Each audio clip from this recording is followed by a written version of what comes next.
Hi hello ನಮಸ್ಕಾರ. ನಮ್ಮ ಚಾನಲ್ಗೆ ನಿಮಗೆಲ್ರಿಗೂ ಸ್ವಾಗತ.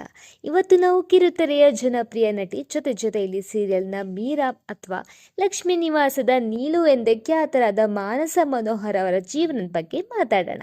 ಮಾನಸ ಅವರು ಬಣ್ಣದ ಲೋಕಕ್ಕೆ ಬಂದಿದ್ದೇ ಒಂದು ಆಕಸ್ಮಿಕ ಅಂತ ಹೇಳ್ಬೋದು. ಯಾಕೆಂದ್ರೆ ಅವರು MBA ಓದಿದ್ರು.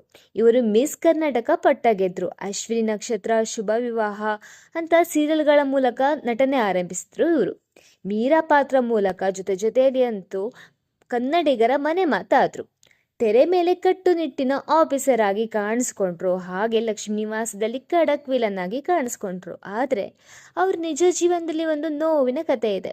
ಅದು ಅವರು ಮೊದಲ ಮದುವೆ ಬಗ್ಗೆ. ಯಾಕೆ ಆ ಮದುವೆ ಮುರಿದ್ಬಿತ್ತು, ಮಾನಸ್ ಅವ್ರ ಈ ಬಗ್ಗೆ ಏನ್ ಹೇಳಿದ್ದಾರೆ ಇವಾಗ ನೋಡ್ಕೊಂಡ್ ಬರೋಣ.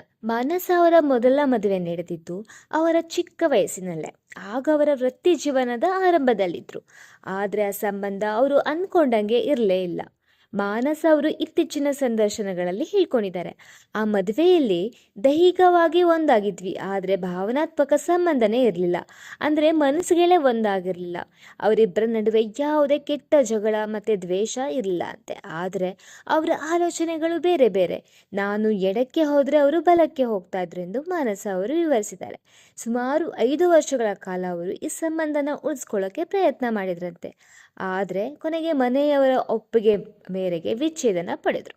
ಒಬ್ಬಂಟಿಯಾಗಿ ಇರೋದು ಕಷ್ಟ ಆದರೂ ಸುಳ್ಳು ಸಂಬಂಧದಲ್ಲಿ ಇರೋಕ್ಕಿಂತ ಹೊರಬರದೆ ಉತ್ತಮ ಎಂದು ಅವರು ನಿರ್ಧಾರ ಮಾಡಿದ್ದಾರೆ. ಆಮೇಲೆ ತುಂಬಾನೇ ವರ್ಷ ಸಿಂಗಲ್ ಆಗೇ ಇರ್ತಾರೆ. ಆದರೆ ಡಿವೋರ್ಸ್ ನಂತರ ಜೀವನದಲ್ಲಿ ಮದುವೆನೇ ಬೇಡ ಅಂತ ಅಂದ್ಕೊಂಡಿದ್ರಂತೆ. ಡೇಟಿಂಗ್ ಆ್ಯಪ್ ಮೂಲಕ ಪ್ರೀತಮ್ ಚಂದ್ರ ಅವ್ರನ್ನ ಪರಿಚಯ ಆಯಿತು. ಪ್ರೀತಮ್ ಅವರು ಫುಟ್ಬಾಲ್ ಆಟಗಾರ ಮತ್ತೆ ಉದ್ಯಮಿಯಂತೆ. 2024ರಲ್ಲಿ ಇವರಿಬ್ಬರು ಮದುವೆ ಆದರು. ಮಾನಸ ಅವರು ಹೇಳ್ತಾರೆ, ಇದು ನನ್ನ ನಿಜವಾದ ಮದುವೆ ಎಂದು. ಈಗ ಅವರ ಮೊದಲ ಮಗುವಿನ ನಿರೀಕ್ಷೆಯಲ್ಲಿದ್ದಾರೆ. ಎಲ್ಲ ಸೀರಿಯಲ್ಗಳಲ್ಲಿ ಬ್ರೇಕ್ ತಗೊಂಡು ಮದರ್ಹುಡ್ನ ಎಂಜಾಯ್ ಮಾಡ್ತಾ ಇದ್ದಾರೆ.